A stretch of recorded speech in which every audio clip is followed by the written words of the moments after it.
안녕하세요. 정재환의 우리말 비타민입니다. 자, 오늘은요, 한국경제고요.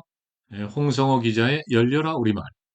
에, 조우와 보가는 어떻게 상투어가 됐나? 예, 상투어. 예, 상투적으로 쓰는 말. 자주 쓰는 말이죠. 더불어민주당은 윤석열 대통령의 잦은 해외 순방에도 성과가 미흡하다고 주장했다. 윤 대통령이 아시아 태평양 경제협력체, 이 사실은 요 한글을 밖으로 빼고 요 APEC 요걸 안으로 집어넣이죠. 정상회의를 계기로 시진핑 중국 국가수석과 조우했음에도 한중 정상회담이 불발된 일을 탓한 것이다. 주목해야 할 곳은 조우다. 흔히 쓰는 말이지만 잘못 쓰는 경우가 많기 때문이다. 조우란 무엇일까? 조와 우 모두 우연히 만나다란 뜻을 나타내는 글자다. 조우, 우연한 만남. 아무데나 쓰면 곤란. 두 글자에 공통적으로 쓰인 쉬엄쉬엄 갈착을 유념할 필요가 있다. 요 괄호 안에 그 한자가 있었을 텐데 희한하게 지금 안 보이는군요. 책받침변으로도 불리는 이 글자는 사람이 길을 걸어가는 모습을 그린 것이다.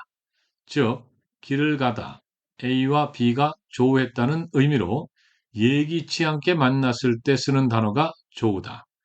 흔히 하는 말 중에 조난을 당하다, 천재 일우의 기회다라고 할 때 각각 조자와 우자가 쓰였다. 항해나 등산 따위를 하는 도중에 재난을 만나는 것이 조난이다. 천년 동안 단 한 번 만나다. 즉, 좀채 만나기 어려운 좋은 기회를 이르는 말이 천재 일우다. 그러니 예문의 표현이 왜 잘못됐는지 자명하게 드러난다. 우연히 만났다고 해놓고 어찌 정상회담을 기대한다는 말인가? 예. 정상회담이 불발된 것을 탓할 수 없는 상황인 셈이다.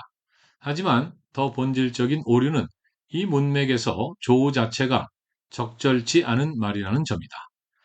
국제회의석상에서 어느 두 나라 정상이 회의 장소에 들어가면서 조우의 식으로 설명하는 기사 문장이 의외로 많다. 정상 간 만남은 설령 잠깐이더라도 사전에 동선을 설정해 움직이는 의도된 만남일 텐데 이를 조우한다고 표현하는 것은 곤란하다.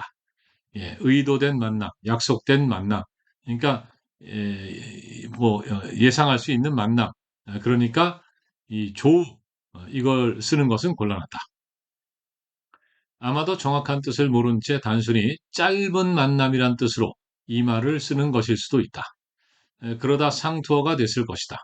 윤 대통령과 시진핑 주석의 만남 역시 짧은 만남이었지만 예정된 일정에 따른 것이니 조우가 아니다. 만남에도 여러 가지가 있다. 상황에 따라 단어를 구별해 써야 한다.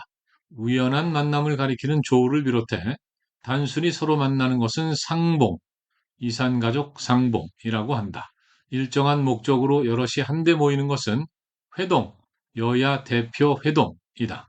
오랫동안 헤어졌다가 뜻밖의 다시 만나는 것은 해후, 감격적인 해후라고 한다.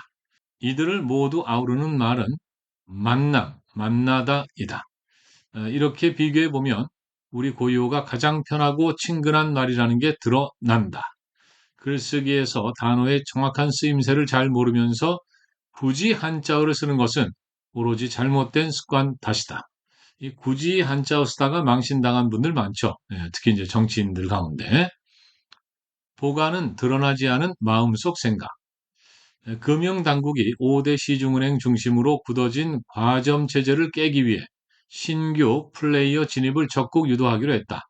판을 흔들 매기를 통해 경쟁을 유도하겠다는 보관이다.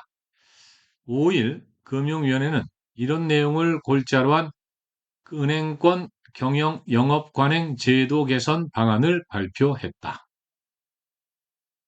보관도 아무데나 무심코 쓰지만 제대로 쓰는 말인지 따져볼 만하다. 보관은 겉으로 드러나지 않은 마음속 생각을 말한다. 나한테 보관이 있다. 너의 보관은 무엇이냐? 식으로 쓴다. 유념해야 할 것은 밖으로 드러나는 순간 그것은 보관이 아니라는 점이다. 그런데 요즘은 이미 방침이 다 서고 밖으로 공식 발표에 언론에 보도되는 상황인데도 이를 보관이라고 한다. 잘못 알고 쓴 말이 습관이 되고 이게 굳어져 상투적 표현이 된 것이다. 언론에서 보관이 널리 쓰이게 된 것은 대략 1990년대 들어서인 것 같다. 예전의 마음속 생각, 계획을 가리키는 말로는 심산이 좀 더 일상적이었다. 이 말 역시 속마음이라 드러나지 않은 생각이다. 나는 글을 애태울 심산으로 일부러 새침하게 굴었다처럼 쓴다. 순우리말로 하면 속셈이다. 심산이든 속셈이든 딱히 그런 것만은 아니지만 되게 부정적 뉘앙스로 이 말을 쓴다.